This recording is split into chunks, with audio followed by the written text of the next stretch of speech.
Sziasztok! Ebben a videóban megmutatok 5 helyet a világban, ahova 2026-ban olcsón el tudsz jutni, anélkül, hogy a háborúk miatt kellene aggódnod. Éppen ezért előre szólok, hogy Egyiptom, Jordánia, Törökország, Dubaj és Ciprus ezek miatt nem kerül fel a listára.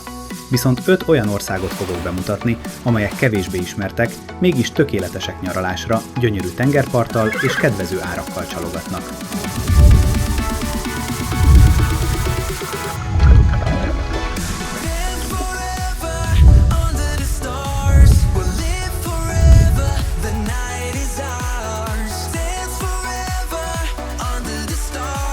Az első helyszín Kefalonia, amely Görögország szigetei közül emelkedik ki. A Jón-tengeri szigetcsoporthoz tartozik, és a magyarok körében még nem annyira elterjedt úti cél, ezért nem fogsz túl sok magyarral találkozni. Ennek egyik oka az, hogy közvetlen járatokat csak 2026-tól indít a Wizz Air a főszezonban, ami júniustól szeptemberig tart. A repülőjegyek ára általában 50 és 80 ezer forint között mozog. Nem csak az ára kedvező, hanem a repülési idő is, körülbelül 2 óra. A szállások ára még a fővárosban, Argosztoliban is kedvező, de ha ennél is olcsóbb szállást vagy szebb kilátást szeretnél, akkor a fővároson kívül is foglalhatsz.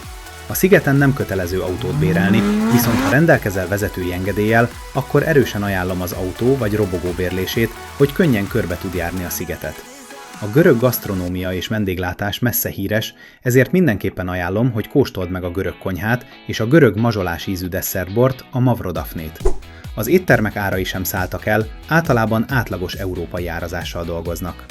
Kefalónián a víz gyönyörű türkiszkék, és főszezonban tökéletes hőmérsékletű a fürdőzéshez. Ha viszont megunod a strandolást és egy kicsit kalandvágyóbb vagy, akkor bátran ajánlom az 1628 méter magas Ainos hegyet, ami naplementés kiránduláshoz ideális. Emellett ott van a Melisszáni barlang is, amelynek a teteje egy részen régen beomlott, ezért a napfény közvetlenül a vízre süt, és a kristálytiszta vízen keresztül akár a 20 méteres mélységet is látni lehet. Ha pedig csak a fővárosban sétálgatsz, érdemes megállni egy kicsit a kikötőben, nem messze a Kefalónia felirattól, ahol gyakran teknősök úszkálnak, és akár meg is lehet etetni őket. A második utazási cél, amit ajánlok, Olaszország, Szardinia szigete. Szardiniát hegyek tarkítják, és gyönyörű partvidékéről kapta a Smaragd-sziget becenevet. Ez a név a tenger csodás türkiszkék színére utal. Szardinia a Földközi-tenger legnagyobb szigete, Olaszországhoz tartozik, így az Európai Unió tagja. A beutazáshoz elég egy személyigazolvány, pénzneme az euró. Budapestről a Ryanair és a Wizz Air is indít járatokat a sziget mindhárom repülőterére. A főváros a Cagliari, és a repülés mindössze 2 óra. A repülőjegyek ára főszezonban általában 40 és 90 ezer forint között mozog. Tavasszal vagy ősszel azonban sokkal olcsóbban is el lehet jutni ide. Szardinia felkapott üdülőhely, de a magyaroknak eddig mintha nem szóltak volna róla. A turisták főként a kristálytiszta tenger és strandok, valamint a luxus üdülőhelyek miatt jönnek. Olyan érzés, mintha egy trópusi szigeten lennél, pedig csak Olaszországba ugrottál ki. A tenger vízhőmérséklete főszezonban kellemes, 24-27 Celsius fok között változik. A szállások árai nagyon eltérőek, a szezon és az elhelyezkedés függvényében. Általánosságban azonban nem drágák, az átlagos turisztikai üdülőhelyek árával számolhatsz. Az olasz konyhát nem lehet kihagyni. Az árak közepesek az olasz átlaghoz képest, főleg a turistás tengerparti helyeken. A helyi specialitások közül a sült malac a legismertebb, amit lassan sütnek ropogósra. Mivel Szardinia egy sziget, érdemes autót vagy robogót bérelni, főleg ha szereted felfedezni a szigetet. A szerpentines meredek utak nem mindenki kedvence, de aki szeret kalandozni, annak fantasztikus élmény. Ha csak pihenés a cél, a bérlés elhagyható. Szardinián rengeteg látnivaló vár. Több lélegzetelállító tengerpart van, türkiszkék vízzel és gazdag élővilággal, így a snorkelinghez tökéletes. Ha szereted a történelmet vagy a sétát, a pálmafák árnyékával hűsített óvárosokban is barangolhatsz. Rengeteg hajós program elérhető, akár egy napra Santorini vagy Kréta szigetét is meglátogathatod. Az ételekről és italokról pedig még annyit, hogy minden ételt és italt érdemes megkóstolni. Olaszországban található az igazi, kiváló olasz konyha. A soron következő ország Tunézia. Tunézia Észak-Afrikában a Földközi-tenger partján fekszik, Algéria és Líbia között. Turista szempontból könnyen elérhető ország, a beutazás szabályai is egyszerűek, vízum nem szükséges, és egy útlevéllel már be is engednek az országba. Tunéziában a tunéziai dinárt használják fizetésre, de sok helyen bankkártyát is elfogadnak, főleg a turisták számára frekventált helyeken.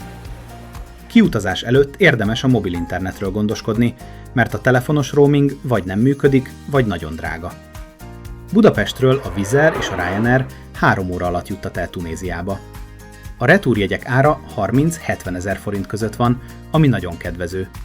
Sokan azonban utazási irodával mennek, ami all-inclusive csomag, azaz repülőjegy, szállás és transfer egyben, egy hétre 180-280 ezer forint egy főnek, szezontól és szálláshelytől függően. Ha egyénileg foglalsz, szállásokhoz kedvező áron juthatsz, de a színvonal nem mindig európai. Ha nyáron utazol Tunéziába, készülj fel a melegre. Sok turista inkább elő- és utószezonban jön. A tenger tökéletes fürdésre, a víz hőmérséklete kellemes, 24-27 Celsius fok között van, és a homokos partok pihentetőek. Tunézia népszerű turistahely, ami előnyt is jelenthet. Ha vásárolni mész, egy-két kedves magyar szóval csalogathatnak be a boltokba, így az alkudozás részévé válik az élménynek. A szuvenírek árai olcsóbbak, ha ügyesen alkudozol, ez a bazárokban és a boltokban bevett szokás, és izgalmas élményt adhat a nyaralásnak. A tunéziai ételek fűszeresek és nagyon ízletesek. Fontos, hogy olyan helyen együnk, ahol biztosan nem lesz rosszul lét a nyaralás alatt. De ez ne riasszon el, a helyi ételek különlegesek és megéri kóstolni. Ha nem csak a tengerparton pihennél, rengeteg program vár. Fedezd fel az ókori városokat, a piacokat vagy a sivatagot. A sivatagban sátorozhatsz naplementés vacsorával és napfelkeltés reggelivel a homokos tájon. Akár az eredeti Star Wars filmek forgatási helyszíneit is meglátogathatod, és felfedezheted a Tatooine bolygót a Star Wars univerzumból. És mi mással folytathatnánk a sort, mint egy spanyol kiruccanással, méghozzá a Kanári-szigetek legnagyobb szigetére, Tenerifére. A sziget teljes mértékben a turizmusra van berendezkedve, ezért szinte minden adott egy tökéletes nyaraláshoz. Spanyolország az Európai Unió tagja, így az 5,5 órás repülőúton kívül nincs különösebb akadálya az utazásnak. Tenerifére a Wizz Airrel és a Ryanairrel is el tudsz jutni közvetlen járattal Budapestről. A repülőjegyek ára általában 40 és 80 ezer forint között mozog egy oda-vissza útra. Tenerifére szinte egész évben megéri utazni, az éghajlat nagyon kedvező a turisták számára. Itt nem tenger, hanem az Atlanti-óceán veszi körül a szigetet, ami valamivel hidegebb, de a turisták még a decemberi hónapokban is gyakran fürdenek benne. A sziget klímája egész évben alkalmas napozásra és strandolásra. A sziget bejárásához szinte kötelező az autóbérlés, így tudod igazán felfedezni Tenerifét. Rengeteg program és látnivaló vár, ezért aki ide utazik, az valószínűleg nem csak a tengerparton fog napozni egész nap. A sziget természeti adottságai különlegesek. Túrázhatsz az Anaga-hegységben, ahol misztikus babérerdők várnak. Felmehetsz a híres Teidére is, amely 3715 méter magas, és Tenerife egyik legismertebb jelképe.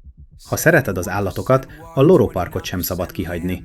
Ha pedig az élményparkok érdekelnek, akkor ott van a Siam Park, amit sokszor a világ legjobb csúszdaparkjának választanak. A programokat és kilátókat szinte reggelig lehetne sorolni. Később egy külön videóban részletesen is bemutatom majd a szigetet. Az ételek és italok árai általában átlagosak, még a turistás helyeken sem szálltak el. Egy helyi különlegességet viszont mindenképp érdemes megkóstolni, a Barakito nevű kávét. A szállások ára nagyon változó. Vannak drágább lehetőségek, de jó kereséssel kifejezetten kedvező árakat is találni. Én például már szálltam meg 6000 forint körüli áron egy medencés luxus apartmanban. We were sparks in a midnight sky, burning fast, never asking why. Now I'm flying down this highway when cutting through the pain. Heart broke open, but it's beating just the same. Yeah, you love me, ain't left me, it hurt like hell, it's true. But heartbreak makes a... Az utolsó úti cél, amit ebben a videóban ajánlok, nem más, mint Portugália egyik különleges szigete, Madeira, az örök tavasz szigete. Sokan Európa Hawaiiának is nevezik, és ha egyszer meglátod, gyorsan megérted miért. Madeira az Atlanti-óceánban található, Afrika nyugati partjaitól nem messze, és hivatalosan Portugáliához tartozik. Ez azt jelenti, hogy magyar állampolgárként akár egy személyi igazolvánnyal is beutazhatsz ide. A sziget fővárosa Funchal, ahol a repülőtér is található. Budapestről a repülési idő körülbelül 5 óra, és közvetlen járatokkal a Wizz Air vagy a Ryanair kínálatában nagyjából 60-100 ezer forint között lehet repülőjegyet találni. Az időjárás egész évben kellemes, hasonló a Kanári-szigetekhez, például Teneriféhez. Emiatt szinte bármikor ideális úticél, ha napsütésre, tengerre és egy kis kikapcsolódásra vágysz.